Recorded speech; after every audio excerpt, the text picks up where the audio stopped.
Hi, greetings. It's me, Dr. Paul Gerhardt, and today I want to talk about ethics and leadership. So I'm going to probably tell you some things that you know, and hopefully I'm going to tell you some things that you don't already know that you could put into your leadership toolbox as we study leadership and development. So let's talk a little bit about ethics. What are ethics? Well, many people would define ethics as the moral standard of right and wrong behavior. There's a lot of people who've been studying ethics for a long time, and when I talk about ethics, I really am talking about making sure that we're doing the right thing for the right reasons. You know, we are meeting the expectations of the other stakeholders that are involved with us, and as a leader, we have to have the highest ethical standards, because as hopefully you're learning, if leaders don't have high ethical standards, then it greatly affects the rest of the organization. So when you take assessments that help you see where your assessment is as far as your level of ethics, hopefully you're finding that you have high levels of ethics. And if you think about why ethics are so important, it really has to do with relationships. Leadership is an active process, and it's a process where you're involved with other people, and that relationships truly are fragile. And so if we really interact with other people, recognizing how fragile relationships are and recognizing that trust is something that is earned and it must be maintained. So I encourage you to really think about how important having high ethical behaviors is really important to the organization and the team that you lead. So let's talk about this a little bit more. 98% of the people stretch the limits of ethical behaviors at time. That means virtually all of us. It's a natural human phenomena. I like to use the example of, if we're breaking the law, are we being unethical? And some people will say, well, it kind of depends. And so if you think about the law and how it's maintained, it's about maintaining an ethical standard. Some people will go, well, it's okay for me to speed. My mom told me, and I love my mom, that if we can go up to 8 miles per the hour over the speed limit, then it's going to be just fine. But if you think about what the speed limit sign actually means, the speed limit is the maximum amount of time possible. Or the amount of speed that you can go. And those speeds are calculated based on population and safety. So when people exceed those speed limits, the chances of someone getting harmed are significantly higher. So the good news is that anybody can learn to be more ethical. And some of us have more ethical role models where we learn how to be ethical than others. And so we really need to be thinking about, with each person that we interact with, that they have mental models about what really is right and what is wrong. And that's why I always have to ask myself, why do people do unethical things at some time? Well, in some shape or form, you know that they've justified it in their minds. Maybe people who are stealing from their workplaces, they're doing it because they think they should have had a raise, or they think they were promised a bonus and they didn't get the bonus, and so they justify stealing that way. Or if you are in a committed relationship with a significant other, and somehow you meet somebody that you're attracted to outside of your relationship, and so you sneak around and have an affair. Well, maybe you've had that affair because you're not really happy in your relationship, or maybe your significant other, you don't feel your significant other respects you. So there's a lot of different reasons why people do unethical things, and so that's kind of the basis of our conversation. Obviously, we're talking about leadership here, but leadership principles extend to all areas of our life, and so I'm really grateful for this opportunity to be able to talk about such an important topic about ethics. I think about when I was a young kid. I watched one of my first bosses lie to his boss. And he did it to protect me and my coworkers because we had a misunderstanding about what was expected. And his lying saved me my job, and he protected me, and he taught me at a young age that sometimes it's okay to lie. As I got older, living on that principle, I realized that lying really isn't okay. And so as I've gotten older and I've recognized that there's too much pain associated in the long run with not being honest, it's just easier to be honest all the time. So we have to really recognize what we do and how our actions make a difference, both positive and negative. So you can't talk about ethics without really thinking about moral development. So we'll talk a little bit about some theory here in this course, and moral development really is understanding right and wrong and choosing to do the right thing. It's the ability to make ethical choices, and they're related to the level of moral development we have. And KOHLBERG put together a model that we can look at, and we call it KOHLBERG'S 3 levels of moral development, and we're going to talk about these a little more in depth shortly, but I just want to introduce it to you. There's 1 pre-conventional, 2 conventional, and 3 post-conventional, so stay tuned. So, moral development.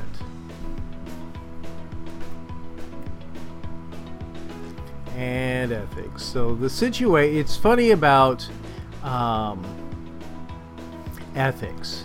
You know, the situation is ethics. I like to use the story of how it's attribution theory, and how sometimes we justify doing what we do. And I like to use the story of going into a cafeteria and seeing someone grabbing a bagel, looking around the room, and putting a bagel in his or her pocket. And then after they leave the cafeteria without paying for that bagel, I go up to the person like, "Oh my gosh, I can't believe what I just saw you do. How dare you steal that thing?" The person says, "I didn't steal that thing. I bought a bagel the day before and it had mold in it, and so I told the manager about it, and she told me that I should just come back and take another one." And I looked around and I noticed that she was busy with helping other customers, so I just left, and I'll tell her later that I got it. And so we don't always know what we don't know in some situations, but just kind of a quick little story to talk about. Sometimes we see things that are unethical when we don't realize that they may be actually ethical. So as this slide points out, ethics and morals do not occur in a vacuum. Increased unethical conduct occurs in situations that are highly competitive and unsupervised. I think about an employer that I had where they would almost encourage employees to steal from customers or do whatever they could to make as much profit as possible. And they promised big bonuses if you met an unreasonable goal. And so they always had that carrot in front of people. Well, that carrot creates a sense of competitiveness, and when you aren't able to actually ever achieve the goal, it is a very frustrating thing. So people tend to find unethical ways to meet company goals if it's not in a situation that's properly supervised. So having clear codes of conduct are really important. You know, they're written documents that tell us what's right and what's not right. When people do something unethical, they should be punished for it, and that kind of helps maintain an ethical workplace. When people are getting rewarded for violating ethical standards, and then sometimes we have friends who are doing things that are unethical, and we let them get away with it because they're our friends, and so that creates a double standard. So we are almost always justifying unethical behavior, including the the example I used about speeding. You know, it's fine until somebody gets hurt, right? So moral justification, terrorists believe that they're doing the right thing. That's something really to think about, is behavior. Most people are doing things that they think are all right, and there's justifications in their minds for doing what they do. And so being able to really help understand why people do what they do is kind of an interesting study. Following orders is a really big one. I was just following orders. I knew it was unethical, but my boss told me to do it. And this slide talks about soldiers, and you know, I'm just following orders from my boss. That's what I'm supposed to do. People die if I don't. A diffusion of responsibility if the whole group is doing it. Advantageous comparison. There's always someone doing something worse. Disregard, distortion of consequences, minimizing the harm done and feeling you won't get punished. Attribute of blame, the devil made me do it. Euphemistic labeling, using cosmetic words to make something ugly sound acceptable. Doublespeak. So we're not going to talk about examples in this one, you know, but you know, I think about when I think about ethics, I think a lot about like the typical used car salesman that we like to think about. You know, they're trying to meet quotas, and so they can do things like roll back the speedometers. Everybody's doing it. Hiding blemishes or damage to the vehicles, you know, those types of things. I suspect it happens in every industry, some shape or form. So here's some guides to being more ethical. The golden rule, I don't really like the golden rule. It's a good way for helping people understand what's important to you, but I think the platinum rule is much more important. You know, treat others as they wish to be treated. And that means really making the time to understand what's important to other people. You know, almost in anything, they call it the stakeholders approach, you have to look for a win-win for people involved. It just can't be about you. It needs to be about the people, the other party that's doing it. There's a four-way test, and you ask yourself, is it the truth? Is it fair for all? Will it bring good relationships? And will it bring benefit for all involved? And that's a great test to, you know, quickly and quietly do before you make a decision. It's the decisions that we make as leaders that have the biggest impact on others. Discernment and advice. Refer to guidelines and advice from these or from those with high standards, and then application of ethical standards. Make it a habit to do what is right in all situations. And I think that's really, really important, because if someone catches you doing something unethical, even lying, you know, you might think it's cool in the situation, but in the back of their minds, they'll think, gosh, is this person lying to me? Or is this person trying to cheat me the same way that I've seen other people get cheated? So here's an interesting model. This was developed by a group of executives, and the executives were from many different countries, including Switzerland and the United States and Japan. And these are called CAUX principles, and these are some generally accepted business principles and important concepts to really think about and live by as a leader. You know, KOHLBERG'S, living and working together for the common good, allowing cooperation and mutual prosperity to coexist with healthy and fair competition. So you have to think about the bigger picture of how what you do affects other people. Human dignity concerns the value of each person as an end, not a means, the fulfillment of other purposes. Every single person needs to matter, and you have to consider every single person. So again, the CAUX principles are ethical principles established by international executives based in CAUX, Switzerland, in collaboration with business leaders from Japan, Europe, and the United States. All right, so let's get into a little bit of theory. Here's some terms for you to consider. These are ethical systems, and let's go into number one, egoism, the ethical principle holding that individual self-interest, the actual motive of all conscious action.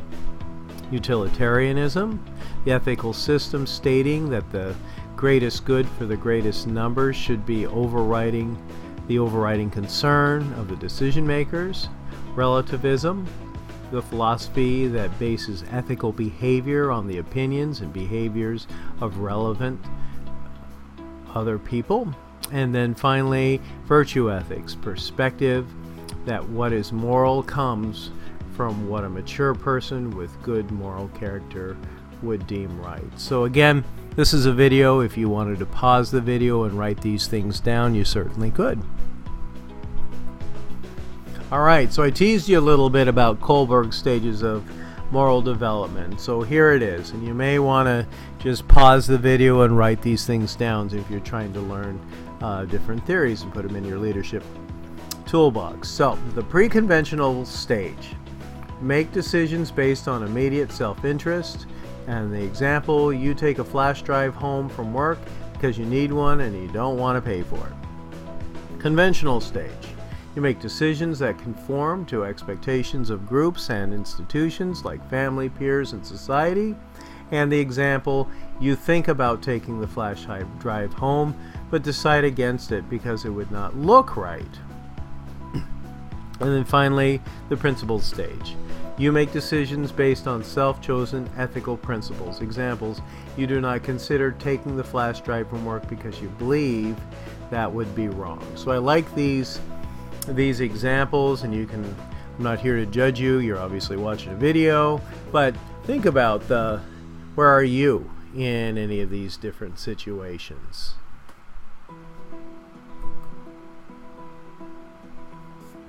Ethical climate influences employees. So organizational climate is one of the most important things that create a healthy work environment. An unethical work environment probably has a lot of high turnover in it. You know, it used to be thought that you pay people well and they will lower the turnover, and it does have an impact on it. But generally speaking, if people don't feel safe and they feel like they're in an unethical work environment, they'll leave. And so leaders really constantly always need to be checking what they do to make sure they're creating an environment that feels ethical. So an ethical climate is in an organization the process by which decisions are evaluated and made on the basis of right and wrong. We're not going to go through these different ethical dilemmas, but in many organizations, people are looking at things like fair wages, how people are treated, religion in the workplace, commercialization, and CEO pay, just among a few of the hot topics. Some danger signs. I'm going to go through these really quickly. Number one, excessive emphasis on short-term revenues over long-term considerations. 2, failure to establish a written code of ethics. 3, a desire for simple, quick-fix solutions to ethical problems. 4, an unwillingness to take an ethical stand that may impose financial costs. Number 5, consideration of ethics solely as a legal issue or a public relations tool. Number 6, lack of clear procedures for handling ethical problems. And 7, responsiveness to the demands of shareholders at the expense of other constituencies. So ethical decision making. Making ethical decisions takes moral awareness, realizing that the issue has ethical implications. Moral judgment, knowing what actions are morally defensible. And then moral character, the strength and persistence to act in accordance with your ethics despite the challenges. So we're getting down to the nitty-gritty, and it really all comes down to the quality of the decisions that we make. And all successes and failures are based on decisions, and we always have choices. So if you look at this flow chart, You start with understanding the moral standards, you're recognizing all the moral impacts, how it benefits some, how it harms others, rights that are exercised and then rights that are denied. Then you have to be able to define the complete moral problem.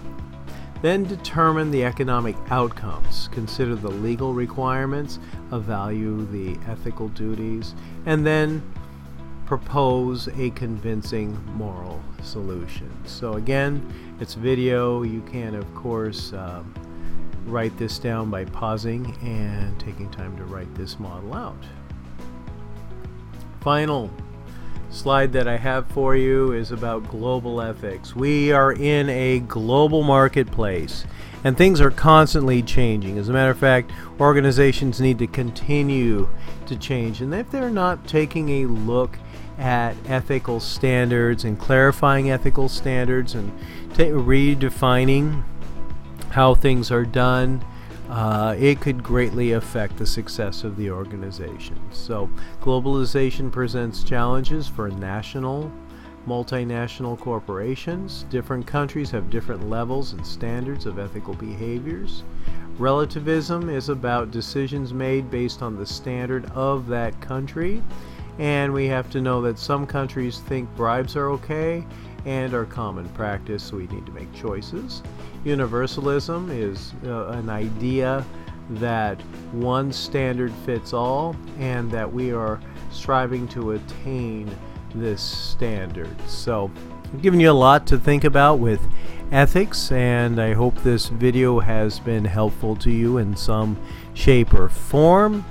And more than that, I hope that you have a great day, because only you get to choose how you feel about it.